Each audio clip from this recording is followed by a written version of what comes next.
There is a lot of talk in regards to workforce ethic nowadays. Me speaking as I guess I would consider myself a Gen Xer because I'm not a baby boomer and I'm not a millennial. So whatever is I'm a person that's in between, whatever you want to classify that. Okay. Um, Being raised in the 70s and 80s, there's been a huge shift in the labor force. I've seen lots of changes in regards to labor conditions, technology, labor laws, um, you know, policies in regards to um, requirements for work. I mean, just so much has happened in the 30 plus years that I've been in the workforce. And now we're going through another shift. And what's happening is there's a division of opinion in regards to work ethic. I'm sure a lot of you have heard about quiet quitting. I think I'll speak about that maybe in another audio. For those of you who are familiar with it, there are lots of videos that are out about it. They're on YouTube, on social media. You can look into it. That's being misinterpreted by a lot of people as being lazy by some. But of course, that's also indicative of a possible generation gap and a difference of work ethic. But the economy plays a major role as to the shift that's going on. I just got through watching a live stream of a couple that discusses economics on a regular basis, and they addressed labor issues. And one of the things that they brought up made me bring up this subject in regards to how we view labor nowadays. It's really hard to characterize someone as being lazy as far as being an employee is concerned because of the economics nowadays. As I stated before, I was brought up during a time in the 70s and 80s where the workforce was totally different than it is now as far as how corporations conduct business, business to business, business to consumer is different. Employee conditions are different. So if employee conditions are different and business conditions are different, why would you not think that employee attitudes would be different? Seriously. And I want to address the employers on this. If you are not going to give the benefits of a 40-hour work week, if you're not giving the benefits and the rewards of a substantial wage to an employee, don't be surprised if you don't get that behavior in return. I don't understand the reasoning behind anyone thinking that it's okay to give part-time employees, laid off employees, underpaid employees, undercompensated employees the impression that they should do full-time salaried work and not be compensated and expect them to have healthy attitudes toward their jobs is ludicrous thinking. As I stated before, back in the day, if you had a full-time position with benefits, you got full-time positions with benefits attitudes from employees. And you got full-time positions with benefits work. And I think it's rather selfish, and I think it's rather unrealistic for some corporate mogul or some corporate expert who is making millions of dollars to criticize someone who is obviously underpaid for the position that they're doing, overworked, overstressed, and to criticize them for not giving their all.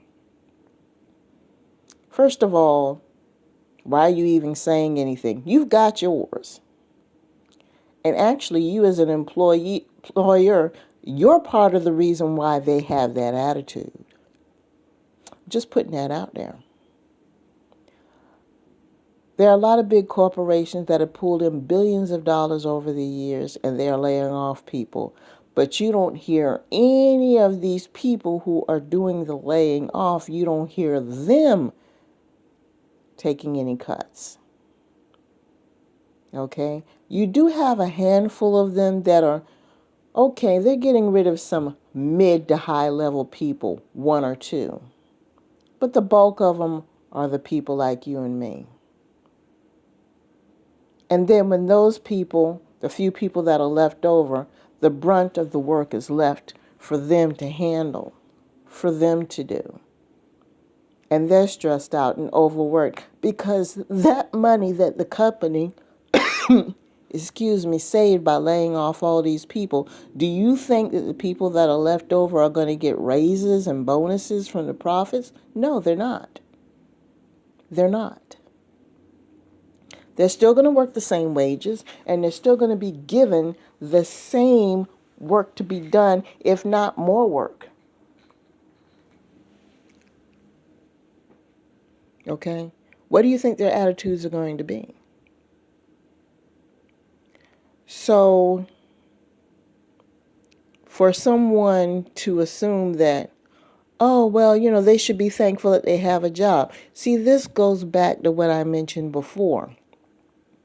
When we had the situation with the lockdown and everything was frozen, and people were either couldn't work, or if they had to work at home, and they saved so much time and were so much more productive at home, and then things opened back up and they had to go back to the office. I don't know what happened at that point when they had to go back on location to the job. But for some reason, some crazy idea went into the ideas of employers thinking, oh, well, because people didn't have any money, they're desperate to work, so they should be thankful, so we should treat them any kind of way. So they were thinking, okay, well, we can just breadcrumb them with anything because they didn't have anything before, so we could just treat them any kind of way they want. So the employers figured, okay, well, we can just give them the bare minimum, if anything, because they should be thankful to have a job to come to because so many people lost their jobs. But see, that backfired on them, and all of a sudden we have the Great Resignation that occurred. See, employers weren't expecting that. They were anticipating the lockdown to end because they were sitting up there thinking about how their pockets are going to be so full of desperate workers who were ready to come back to work and work for peanuts, and it didn't work out that way. It didn't work out that way. You had some people that came to work, but see, they were thinking, oh, people are going to be lined up. They weren't. Because some of the people who were able to go home and work, who were able to save 1 to 2, in some cases 3 hours a day commuting back and forth to work, they realized they could take that time and actually get paid for it and stay home. And when their employer that they were working for didn't want to take them back in that position, they applied for another position in the same field doing the same thing, but this time they could stay home in their pajamas and make more money and be more productive, and they didn't go back to their employers. The Great Resignation, people. So that little plan, that little scheme, backfired. So now the employers are getting a little angry because their little plan didn't work. And I'm not saying this is applying to all of them. I'm just telling you the scheme that's going on. Okay? Because I've heard the conversations. I've been privy to more than one employer and heard what they said about how people were going to be, I can't wait till this lockdown is over with because people are going to be lined up to come into work for us. Didn't happen. So now these employers are flooded with work and not enough good workers. Now they're scrambling because their pockets aren't as full as they thought they were going to be.